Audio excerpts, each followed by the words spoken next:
Good morning, good afternoon, and good evening, wherever you are. It is our pleasure to welcome you to this session about the future of data science and the integration with computer science and computer software. So Brooke and I, in this talk, will discuss about how you can integrate data science and all the code and all the software that you wrote for data science with the traditional code that you deploy in the rest of your applications. And this approach, which we call data-driven software, is essentially at the core of what people talk about when they talk about integrating AI with business applications. Because typically people, when they talk about AI, what they really mean is integrating data with their existing logic. And as we'll show you here, this comes with some new challenges, but also this is now time to come up with new solutions. And we hope to convince you here in this presentation that data-driven software could be a way for you to address these problems. So let me quickly introduce here my co-host and partner, Brooke Wenig. Brooke has been working at Databricks for a few years, and if you have taken a class in machine learning from Databricks, her name is probably familiar to you. When she graduated from UCLA in computer science with a master's degree, and you have probably also seen her as being the co-host of Data Brew, a series of talks hosted by Databricks.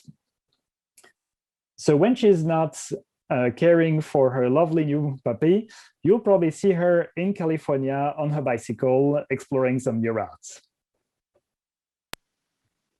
Thanks, Tim. And now I have the pleasure to introduce Tim Hunter, who is a senior AI specialist at ABN AMRO. Prior to joining ABN AMRO, Tim and I were coworkers for many years at Databricks. He's also the co-creator of many open source packages, including graph frames, koalas, deep learning pipelines, and now data-driven software. He holds a PhD in computer science from UC Berkeley. And when he's not creating all these open source packages, you can see him sailing around the world and residing in Amsterdam these days. And so now I'd like to discuss the outline for the talk today. We're going to talk about the challenges of integrating machine learning and data and how DDS helps. And in particular, how you can go YOLO, or only load your data once, with data-driven software. We're then going to give you 2 demos, discuss the roadmap, and answer any questions you have at the end. And as this is a recorded presentation, please ask questions in chat throughout.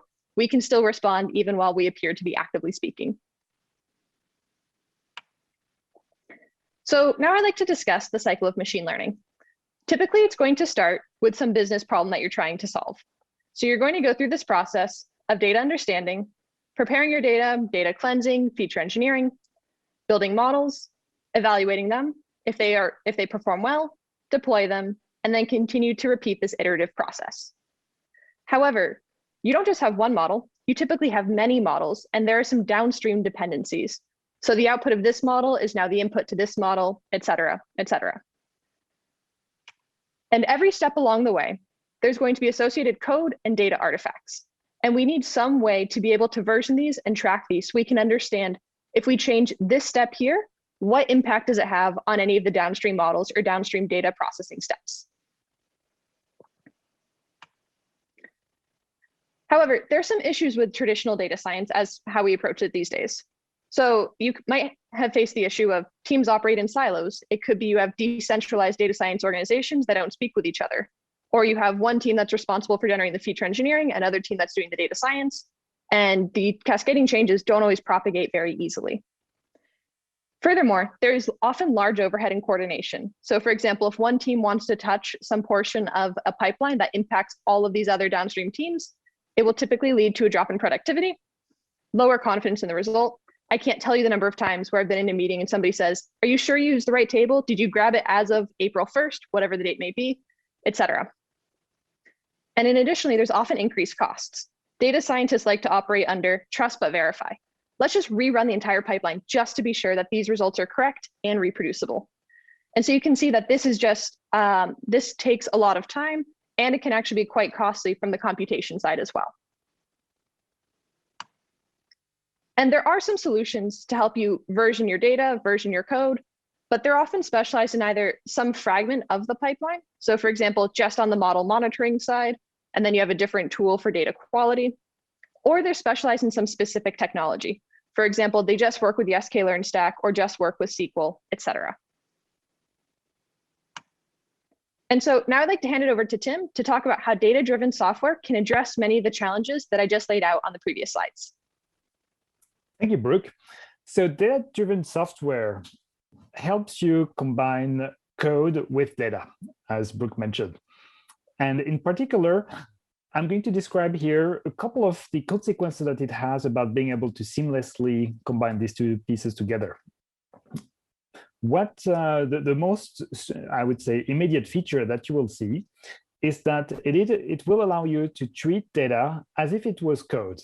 And in particular, it will allow you, when you check out some code, to be able to branch it, to version it, to be able to merge it, and essentially use all the features and all the methodologies that you have already experienced when working with computer code. Another feature that comes from such a methodology is that all the dependencies that you have between your data sets, because they're expressed in the code and because they're being understood by data-driven software, you will be able to explore them and process them, visualize them, even before you run any sort of code. And in particular, when you have to compare or when you have to analyze the impact of the changes that you are doing in your code, you will be able to see how your data pipeline is being changed and which pieces of this data pipeline, being a table, features, are being updated. As Brooke mentioned, one of the challenges of working with data that we're usually unsure if we're working with the freshest, with the latest version, or if we're dealing with stale data. Because data-driven software analyzes your code and integrates with the rest of your data pipeline seamlessly, it is able to cache previous results, and it is able to serve to you back some results that it knows have not changed, and then very quickly allow you to iterate on the results of these outputs.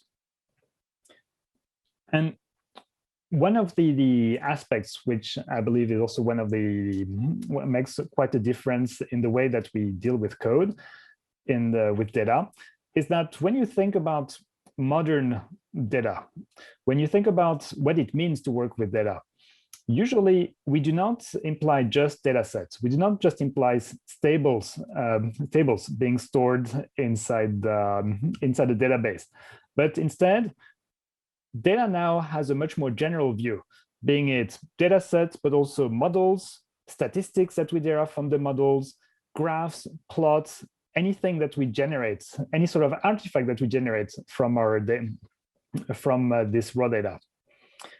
And data-driven software allows you to combine all these pieces into one namespace and treat them as if they were part of the same ensemble, part of the same package. So this is why, when as Brooke said to me once, when you use something like data-driven software, you can go YOLO. You can simply load your data once and never have to think again where it is coming from, how it was generated, because behind the scenes, it will all be treated like code.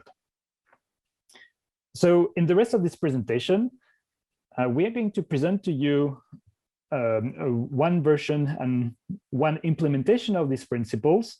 And here we're going to show you an implementation in Python, which is the most popular and the most prevalent language for writing data science these days. But all the principles that we discuss about here are definitely applicable to any other programming language that works and combines data with code. So if we move simply beyond this small example, what can it give us into larger pipelines?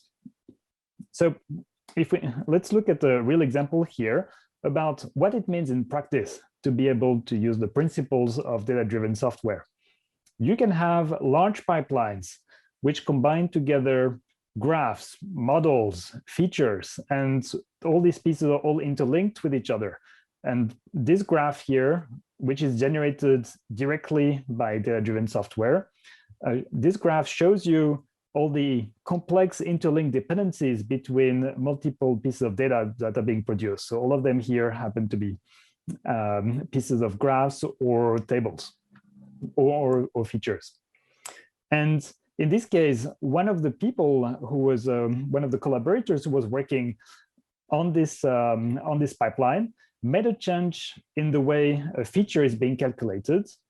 And before he even runs or merges his code, or before he shares his results with the rest of his teammates, he's able to understand what is going to be the impact of his change. So in this case, his feature 4, will retrigger the creation of 2 other features, and also the assembling of all these features that are fed inside a machine learning model. But furthermore, because data-driven software has an understanding of how each of the pieces of data is being generated, being it small or large, it is able to just run and just recreate the pieces that are strictly necessary for handling this code change.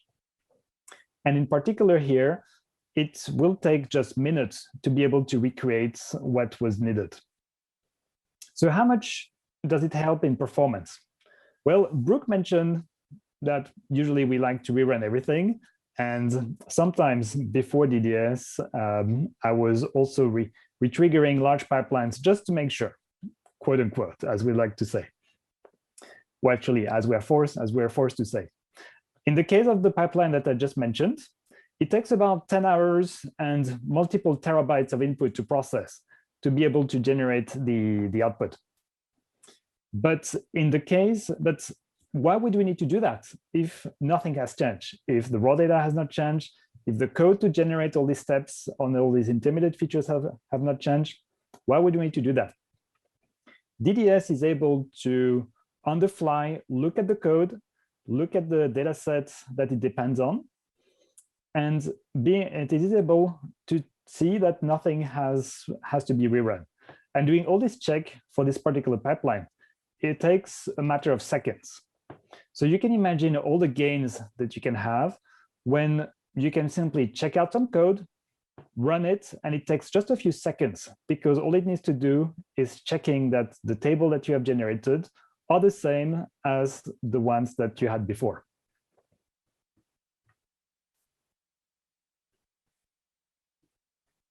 So now we have discussed about why data-driven software, what kind of performance you can expect from it, and how it can help you. Now, I'd like to make it more concrete, and I'd like to show you in practice how it feels like and how much changes you can expect from the way you write software for data science. And really, actually, I hope to convince you here that there are not so many changes that you need to do. It is usually a matter of annotating a few key places inside some existing code and following some best practices when you write it. So Brooke and I are going here to discuss a standard pipeline, something that you can see in pretty much any experiment, any textbook about how to use machine learning. We're going to load a data set. Here it will be a data set about wine. We're going to build some features about this data set, train a model, evaluate the model, and get some scores out of that. So, and when we want to do that, we usually have 2 pieces. We have the code, which expresses all the transform we need to do, the model we create, the scores we generate. And next to that, we would like usually to store some of these outcomes. For example, we would like to store the model somewhere. We'd like to save it so that another system, such as MLflow, can log it and then deploy it. We would like to store the evaluation scores that we're going to generate so that we can visualize them, or we can share them with other teams so that they can see what is coming down their way. So data-driven software allows you to reconcile these 2 pieces together. So if we start from the code that you would write, where you would put some sprint statement so that you can track what is going out where you would ask Python to write the model somewhere onto your computer, DDS will automate all these pieces. Here are the changes that you need to do to your code to combine together where the result should be put, and also the usual control flow of your program. So instead of directly calling a function that would train a model, you need to also add an extra annotation to say that the output of this of training a model with these features and with this learning rate will be stored under a path called model. And after that, and once you have this model, same thing for the evaluation of the scores, we would like to store the outcome of evaluating the model and creating these scores. We'd like to keep them in a path called scores, naturally. So this code here, we removed all the pieces that corresponded to storing or printing the results, and instead we ask this DDS package to do it for us. So it sounds like a small change, and this is so now you see what the code looks like in practice. So how does it help us? So far, it seems that it adds a few annotation, but what does it really give us in practice? Well, here in this code, we have a learning rate of 0.01. And let's say that in our code, we decide to change it to 0.05. What will happen then? In this case, DDS will understand and analyze your code, and it will see that because you changed how you are training your model, the outcome is going to change. The output of this function, the variable model, is going to change, but also that means that the model that you want to save and store and present to other people inside your storage system will be different. So when you change this learning rate, DDS will retrain the model, and only in this case, it will retrain the model, store it, and overwrite or update the version of the model that exists in the path, and return this new model. But because it is able to understand the flow of your code, it will see that this model is being used for computing the scores. And as such, it will reevaluate the scores for this model, update them, and write them again inside and write them back into the storage system and return to you these scores. So this is and to finish this quick tour about all the operations that are necessary in DDS, it is actually fairly restricted in this, and it's a very simple model in that sense. So Data-driven software revolves essentially around 3 main functions and also one extra in the case of Python. So the main function is keep, which says 2 things. It says that it is being given a function, and what it does is that it takes a path and a function, and what it does is that it reevaluates this function and its arguments if necessary, and it is asked to keep the results of inside this path that is being given. And the path here can be arbitrary path. It could be path onto your local machine, which is the default, but also, as Brooke will show you in a demonstration, it could be a path on a more complex file system like the Databricks distributed file system, or it could be S3, it could be the Azure Data Lake storage system, any sort of path that can implement a key value store, essentially. So keep is essentially a smart caching system. It only reruns this function and store the outcome when needed to. In order to make it simpler within Python, because of the way Python works, it is also available as a decorator. And Brooke will show you some examples about how to use that. And with this decorator, you will see that you can write a function that generates any sort of data, being it models, being it data frames, being it delta tables, anything that you can think about. You just add one quick annotation to the top of it, and it will know it will be able to act as a smart caching system and also track the changes that are happening when you want to regenerate this data. Finally, the last big piece is load, which directly accesses a path to an artifact that you have already created and directly load it. It doesn't know how to create it, but it simply knows how to access it. But it is more subtle than that and smarter than simply loading it, in the sense that it will also track itself the dependencies and the changes that will happen. So that if you use this function inside complex code, it will be able to see that if something needs to be updated, it will propagate these changes. And finally, there is also an evaluation function, which is a bit like keep, but we do not keep the result. So how do these functions work in practice? And I would like to give you a quick introduction about how it works and how it can be, and how data-driven software can be so good at figuring out what to rerun and what to update and only when it needs to. So let me show you how DDS works before Brooke does a demonstration of it. So on one side you have your code,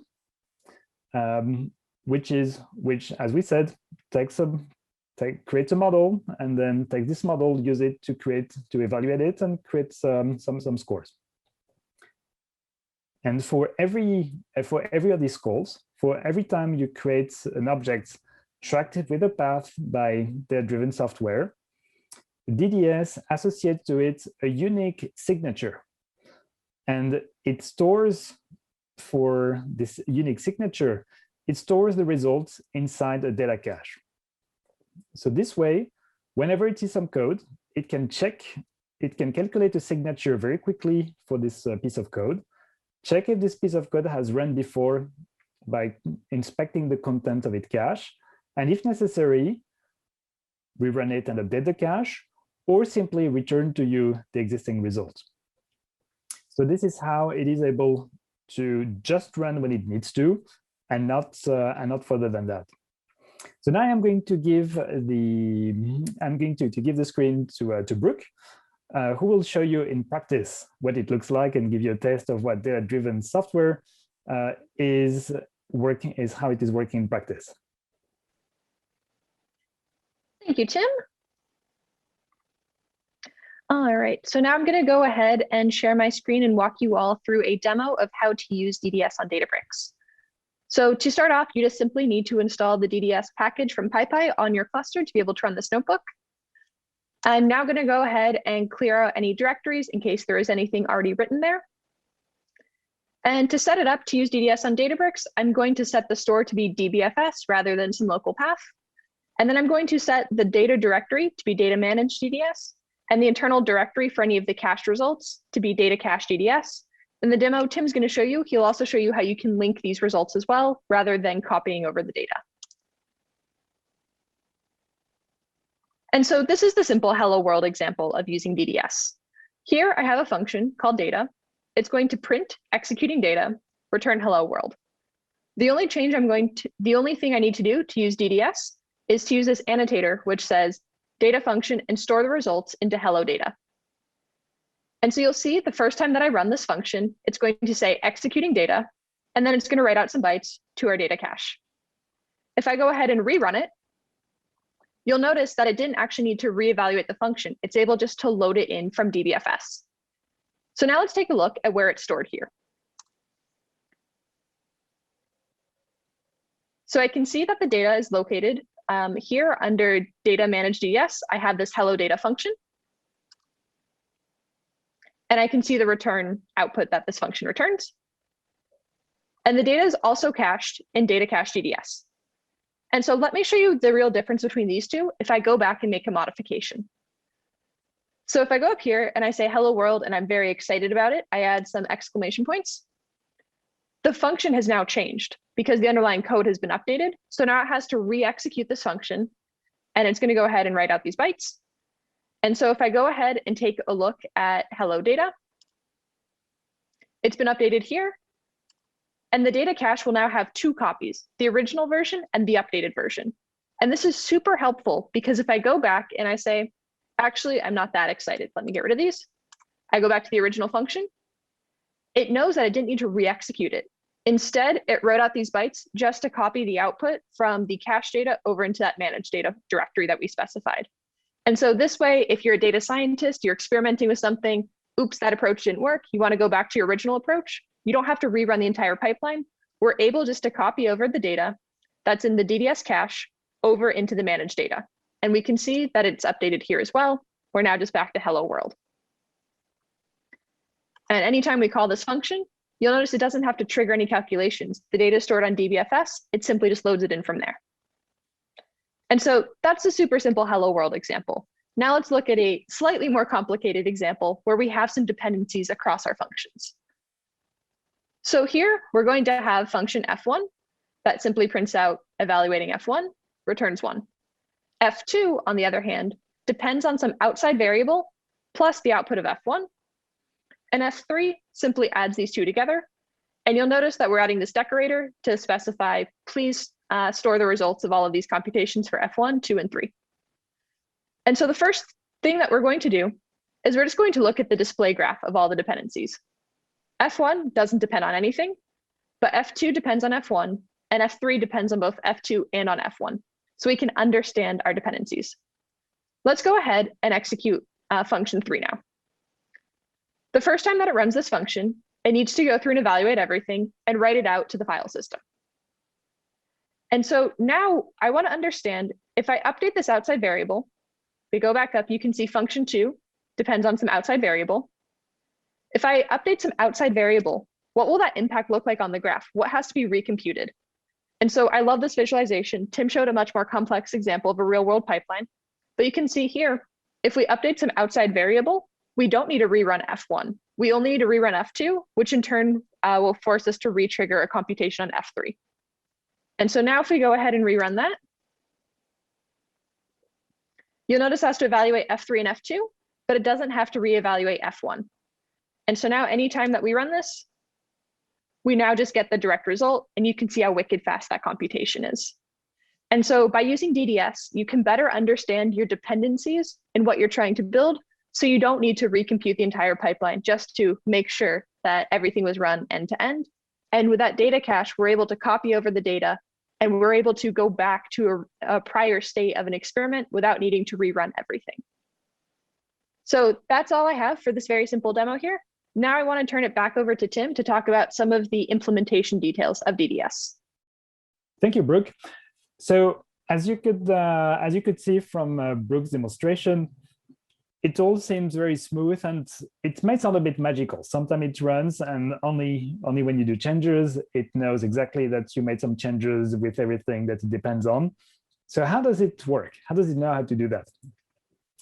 The basis behind it is a technique called semantic hashing, in which essentially data-driven software has just enough understanding about the flow of your computer code in order to be able to calculate unique signatures for what you are doing. And if you have used a software system for versioning like Git, this is effectively what you are using. This is a bit of the same ideas that you're using in the background, in the sense that every change that you do will be given a unique signature. So just to take a small example here, let's say that we're computing a piece of data called my data, which depends on calling a function with some arguments and so on. So for this piece here, for my data, we can calculate a unique signature that corresponds to all the functions and all the elements it depends on in order to be calculated in a unique fashion. So in this case, the signature will be based on this function, training animal, and its arguments, dogs, but also all the dependencies that this function itself will have. So This function depends on another function that would, for example, check the content and the file name that would be needed for loading it, and so on and so on. So you'll notice it does not need to run anything. It simply inspects your computer code, see what it contains, see what it calls, and based on that, it can calculate a unique signature. Another piece that you may also notice is that even though here we are going to use pandas to read a CSV file, it is not going to depend on how pandas is loading a CSV file. It is only going to see that you're calling some external libraries and assume that they are part of the environment and simply just focus on the code that you have been writing. So this is how it is able to make a difference between system, libraries, and code that you depend on, but that for which the details are not very relevant, and the pieces of the code that you wrote that contains the business logic that you really want to check. So this is how this is how data-driven software allows you to have more complex programming here, because for each of the function that you call, for each of the data sets that you manipulate, it is able to calculate a unique signature, and this signature is what ends up determining if you have already run something. And this is why with data-driven software, if your code has not changed, if the input data has not changed, then the output is expected will have the same signature, and hence the output is going to be assumed not to have changed. So let's retake again our initial example where we have a very simple machine learning pipeline. And let's say that when we run it, we have this set of signatures here. So if we happen to make a change in the build feature function, for example, we make some, for example, we decide that we're going to change the way we build our features, then it is going to re-trigger, it is going to recalculate a new signature for this, for the training data. And then by dependencies, by cascading, the models and the scores will have different signatures.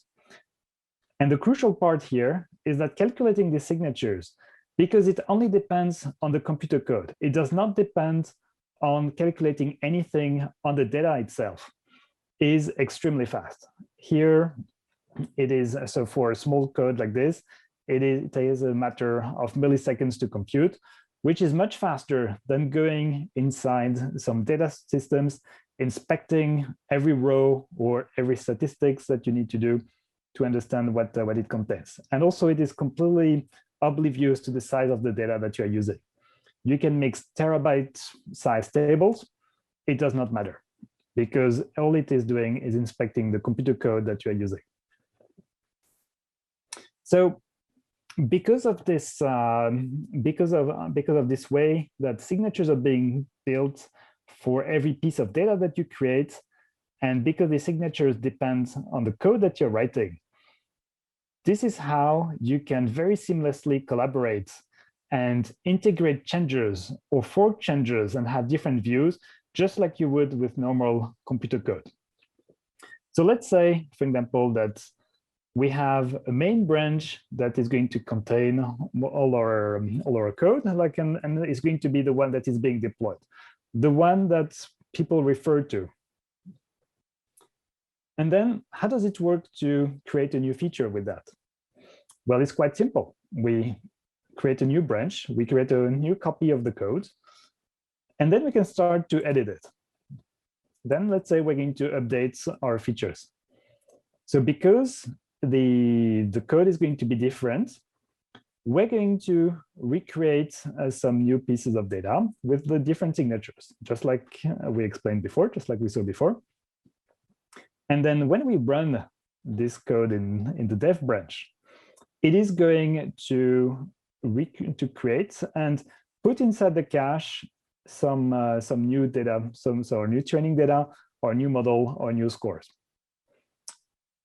And this cache is in a collaborative environment, this cache is shared. And this is one of the crucial parts of using data-driven software for collaboration. Everybody who runs something will contribute to the common cache. And so when Brooke ran her notebook before, and when she ran some function that created some data, I will also be able to see that she ran that and access all the results that she did create already. So this is how, when the development branch has run the code that they changed, they created some new data set and they put it inside the common cache. So now, let's say this code is good. What happens when we merge it inside the main branch? And what happens when we rerun the code inside the main branch? So we merge the code, and then once we reevaluate it, then it will see that it will recalculate the signatures. But the signatures, we have already seen them. They were already evaluated inside the dev branch. So we have already calculated everything we needed to calculate in the dev branch, because the code that we have now in the main branch is the same after the merge that what we had in the dev branch. So all we need to do to update all the data set that we're creating in the main branch is a very simple operation. We do not need to rerun the code. It has already been run in the dev branch. All we need to do is update what the outputs that we're putting in our storage system. So all we need to do is update where we put the models, like the model, the scores, and the training data, without having to rerun them. So even if it took hours to retrain our model, it was already done once in the dev branch. There's no need to redo it after that inside the main branch. All we need to do is simply swap what corresponds to an output and say this is going to be the new output. So to make it more concrete, Brooke and I are going to show you how we can collaborate together on a very simple data pipeline. And I'm going to switch to my Databricks notebook for doing that. I am now again in the Databricks environment, and this time we are going to use this repository feature to show you how you can quickly switch between branches, and in particular, how data-driven software really allows you to do this switch very quickly. So I'm working here from my main branch. And in this branch, I have an existing data pipeline, which I am going to run. So this data pipeline is just as before, very simple. We're going to load some data from the internet. And this is just a simple CSV piece of data that we're going to simply parse and access as a pandas data frame. Okay, so this is a standard data set in machine learning, which is about inferring the quality of wine. And I'm going to trigger it because it takes a few seconds. So in this case, our pipeline will load the data, do some little bit of feature engineering, then splitting the model and splitting the data set into a train and test set. And we're going to take our training data set and use it to build a model. And also we would like to store a model to make it available to other people outside of our team. And also we'd like to expose the statistics that we're going to generate for the model to see how good it is. So again, we have here a model stat function that returns a little piece of JSON containing the R² score and the mean square, just using standard scikit-learn code and pandas code. So what does it look like if we want to plot the graph? Well, here I am going to run it once. I already ran in the cell before. I already ran here the load data function. So this is where it shows up in grayed out. It is saying, it says already, DDS already cached it, but DDS has not seen yet how to calculate the JSON statistics for my model and the model itself. So I'm going to evaluate the model. And now it is going to take a few seconds to run, because just to make it a little bit more interesting, I'm going to run a few, I'm going to do a grid search with the cross-validation, just to follow standard practices. Okay, it took 10 seconds. It is quick enough for purpose here, but you can see how it could be longer. And as Brooke showcased before, if I rerun it, the code is the same, the output will be the same, it will directly give me the outcome that I'm looking for. And if I want to, I could directly load my model without access to the code. And in another notebook, I could access the statistics for doing it. Okay, so this is my pipeline here. Brooke, what do you think about this pipeline?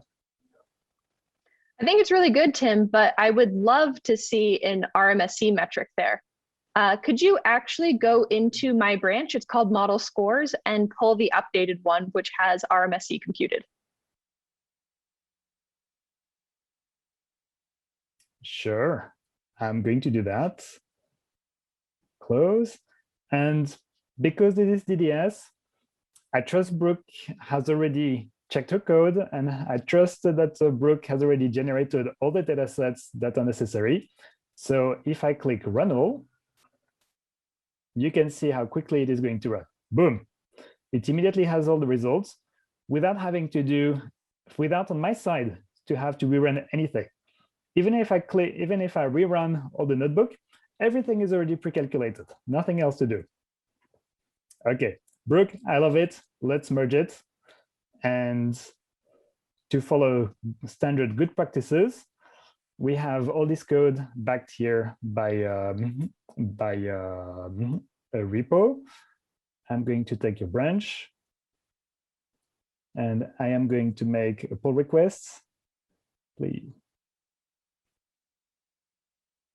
Okay, create pull requests. Checking that if we can merge. What are the big changes that Brooke is doing here? We can see the content here. She's simply adding she's simply adding here the root mean square error. I like that. I am going to merge it. Boom.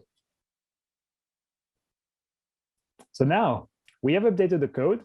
What happens if we try to update the data? I'm going to go back to my branch.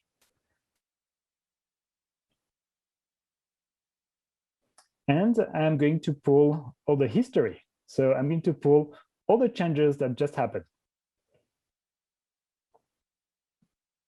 Okay, so I'm going to close it.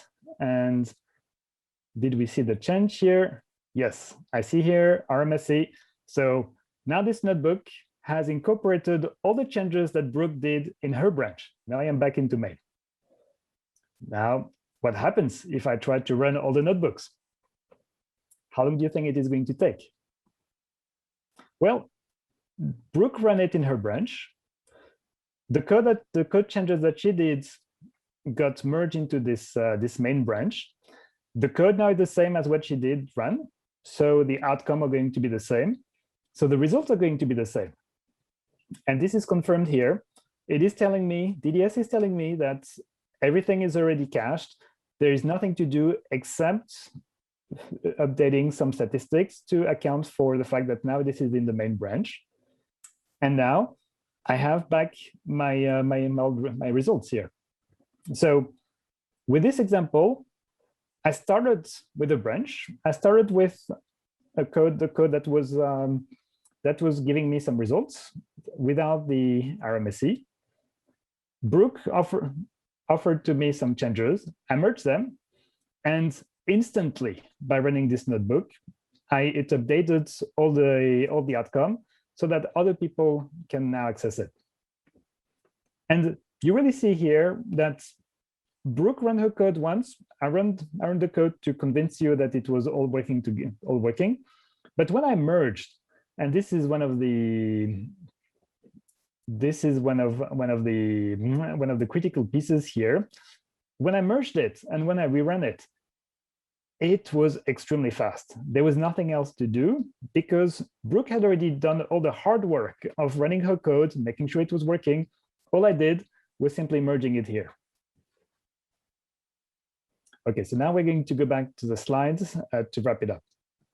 So I hope that this demonstration convinced you about how easy it is to merge code and then have all the data seamlessly being updated to correspond for the latest changes without having to run anything. So this really opens up after that a number of interesting possibilities into how you can use data-driven software for other pieces of your stack. In particular, it can be used as a feature store. A feature store is a fairly novel concept in ML operations, which corresponds to having a central repository of all the pre-calculated features that you may want to use in various machine learning models. So think of the central repository where you collaborate on the features that you build. That should sound like a familiar story. And indeed, if you use the load commands of DDS, then this is pretty much what it offers at no extra effort. In particular, it allows you to load any sort of data associated to a path in particular features, and it abstracts away how this feature got implemented, while at the same time also giving you all the confidence that if you're using this, if you're loading data through this through DDS, it will also track all the changes that will happen when this data set is being updated, when these features are being updated. So it simplifies for you all the management of dependencies, because any dependent code will be updated when the data set get updated, and you will see what the changes or what other pieces of your pipeline are going to be impacted when you're about to update a feature. A crucial piece which we did not talk so far and which we glossed over in the demo is how DDS is able to seamlessly switch between multiple versions of data. Because in the notebook, I started with my original version of what the data looks like when I use the original version of the code in the main branch. Then I switched to Brooke's branch, checked out the code, run it, saw her results, and then I merged her result back. So I did some updating to the code. And it turns out that data-driven software can work with in two ways. Either it can do a full checkout of the data, a bit like what you would do with a Git checkout if you're used to using Git on your local laptop. And in this case, just like Git recreates all the files for you so that you can edit them, DDS can populate and materialize all the data sets that you have.